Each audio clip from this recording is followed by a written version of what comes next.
Ils sont plus de 200 délégués de la diaspora malienne venus de toutes les contrées de leur terre d'accueil pour le lancement des activités du Conseil de base des Maliens de Côte d'Ivoire le 11 janvier dernier à Abidjan.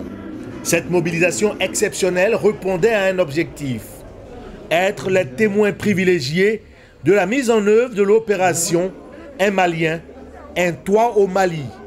Si maintenant mon pays vient me donner cette opportunité, je suis très content, je suis fier. Je remercie la Côte d'Ivoire et je remercie le Mali aussi. Je trouve que c'est une bonne idée pour les Maliens qui résident en Côte d'Ivoire surtout. Puisqu'il y a d'autres qui sont là pendant 30 ans, 40 ans, qui ne savent pas où partir. Même quand ils vont au Mali, ils ne savent pas où résider. Nous sommes fiers d'être Maliens et nous sommes fiers d'être dans cette association. Placé sous le co-parrainage du Premier ministre ivoirien Amadou Gon Coulibaly et d'Isiaka Sawadogo, président de la Confédération du bétail de l'Afrique de l'Ouest, cet événement s'inscrit dans la stratégie nationale Le Logement en République du Mali, adoptée par le gouvernement le 10 octobre 1995, en vue de faciliter l'accès des logements et des lots à usage d'habitation aux Maliens de l'extérieur. Si aujourd'hui, à travers des partenariats négociés par le Conseil de base des Maliens et les sociétés immobilières, aujourd'hui cela est possible pour les Maliens de Côte d'Ivoire, vraiment on ne peut que s'en réjouir.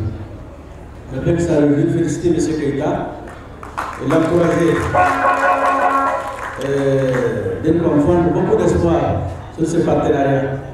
Je pense qu'avec les Maliens de Côte d'Ivoire, on a la première édition, premier type de collaboration qui va déterminer le reste, la suite du programme. Si ce premier programme marche bien, c'est sûr qu'il y aura d'autres programmes qui vont suivre.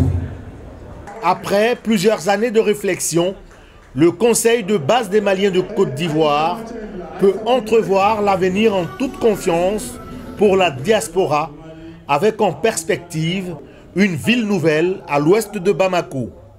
Notre mission est de faciliter l'octroi de logements et l'eau aux Maliens de l'extérieur et de les aider à la construction de 1125 logements, dont 745 à Tarari et 400 à Tatoua, de type F2, F3, F4, F5 et duplex.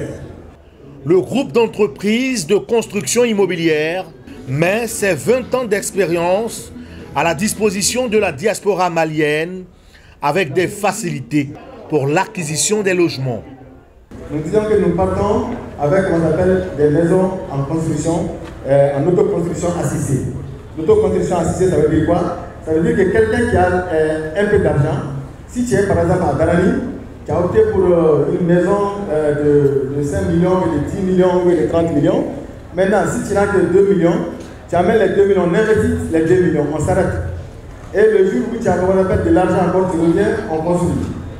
Ce moment de retrouvailles et de convivialité a servi de cadre pour la remise de diplômes d'honneur au Premier ministre ivoirien, à l'ambassadeur du Mali en Côte d'Ivoire, à Isiaka Sawadogo, tout comme à d'autres personnalités qui œuvrent pour le bien-être de la diaspora malienne en Côte d'Ivoire.